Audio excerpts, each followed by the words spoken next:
চতুর্থ শ্রেণীর প্রিয় শিক্ষার্থীবৃন্দ, তোমাদের জন্য রইল অনেক অনেক ভালোবাসা। আজকে আলোচনা করব তোমাদের তৃতীয় প্রান্তিক মূল্যায়ন বা বার্ষিক মূল্যায়ন পরীক্ষার নমুনা প্রশ্ন।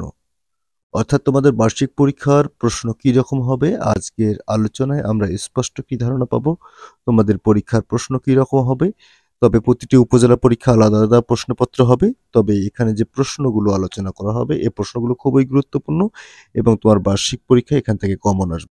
১ নম্বরে দেখতে পাচ্ছ সঠিক উত্তরটি উত্তরপত্রে লেখো। এটি থাকবে ১০টি, ১০টির জন্য থাকবে হচ্ছে ১০ মার্ক।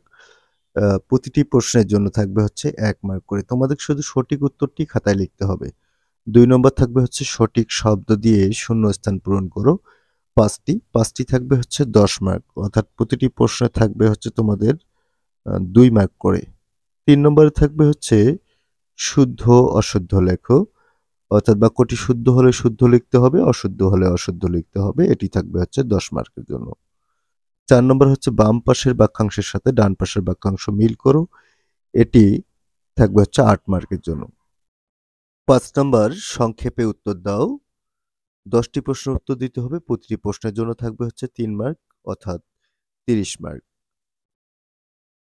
এবং ৬ নম্বর থাকবে হচ্ছে কাঠামোবদ্ধ প্রশ্ন বা বর্ণনামূলক প্রশ্ন। এটি ৪টি প্রশ্নের উত্তর দিতে হবে। প্রতিটি প্রশ্নের জন্য থাকবে হচ্ছে ৮ মার্ক করে, টোটাল হচ্ছে ৩২ মার্ক। এই হচ্ছে তোমাদের ১০০ মার্কের মধ্যে পরীক্ষা অনুষ্ঠিত হবে। যদিও প্রতিটি উপজেলার পরীক্ষা আলাদা আলাদা প্রশ্নপত্র হবে, এখানে যে প্রশ্নগুলো আছে প্রশ্নগুলো অবশ্যই তোমরা প্র্যাকটিস করবে, কারণ এখানে যে প্রশ্নগুলো দেওয়া আছে প্রশ্নগুলো খুবই গুরুত্বপূর্ণ এবং তোমাদের পরীক্ষায় কমন আসার জন্য উপযোগী। আমি তোমাদের প্র্যাকটিসের সুবিধার্থে আরো ২টি নমুনা প্রশ্ন তোমাদের সঙ্গে শেয়ার করতেছি, যাতে তোমাদের পরীক্ষায় তোমরা ভালো ফলাফল করতে পারো এবং এখান থেকে কমন পেতে পারো। স্ক্রিনে তোমরা দেখতে পাচ্ছ আরো একটি নমুনা প্রশ্ন। এখানেও ২ নম্বরের শূন্যস্থান পূরণ ১০ মার্ক, শুদ্ধ অশুদ্ধ হচ্ছে ১০ মার্ক। ৪ নম্বর হচ্ছে বাম পাশের সাথে ডান পাশের মিল করো। এটি হচ্ছে ৮ মার্ক। ঠিক একই রকমের কিন্তু, হ্যাঁ? তবে প্রশ্নগুলো কিন্তু খুবই গুরুত্বপূর্ণ, যে কারণে বলতেছি যে প্রশ্নগুলো তোমরা অবশ্যই কিন্তু পড়বা। এবং তোমাদের পরীক্ষা যেহেতু সময় খুব কম আরকি, অর্থাৎ তোমাদের ডিসেম্বর মাসের ১ তারিখ থেকেই অনেক স্কুলের পরীক্ষা শুরু হয়ে যাবে। তবে ১ তারিখ থেকে ১০ তারিখের মধ্যে সব স্কুলে কিন্তু পরীক্ষা শুরু হবে।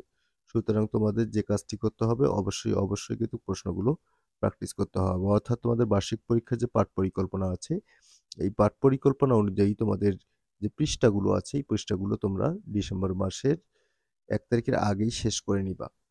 আজকের ক্লাসটি এই পর্যন্তই। সবাই ভালো থাকবে, সুস্থ থাকবে এবং অবশ্যই কিন্তু মন দিয়ে পড়াশোনা করবে। ধন্যবাদ।